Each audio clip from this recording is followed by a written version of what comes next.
আজকে রানবো এই seal cover cup দিয়ে হচ্ছে পাতুরি। বিয়ের পরে যখন প্রথম শাশুড়ি মায়েরে দেখতাম এই পাতুরি রাঁধতে, আমার কাছে এইটাই সবচাইতে সহজ মনে হতো। তো নিয়ে নিয়েছি চাল কাপ, সিলভার কাপ, আর হচ্ছে পেঁয়াজ, কালো জিরা, মশলা আর লঙ্কা কুচায় নিয়েছি, আর নিয়েছি একটা তেজপাতা, নুন, হলুদ, আর এখানে নিয়েছি বাঁধাকপি আলু দিয়ে মাইখা, আর কিছুটা কাঁচা সর্ষে তেল দিব।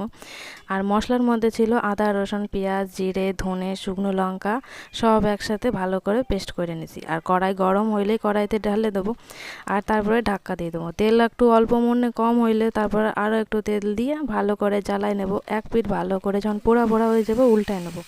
আর এই পাতুরিতে উল্টানোর ব্যাপারটা হচ্ছে সবচাইতে কঠিন মনে হয় আমার। তারপরে আবার ওই পিঠটাতে পোড়া পোড়া করে দেবো, আর ওদিকে দেখো পোড়া পাতাগুলো জাল দিয়ে দিছি। এটাই হচ্ছে সবচাইতে মজার লাগে আমার কাছে। তো এই রঙের দিকে যাই দেও না, খাইয়ে দেবো বাড়িতে রান্না করে, তারপরে জানায়ও দারুণ লাগে শীতকালে বাঁধাকপির রেসিপি। তো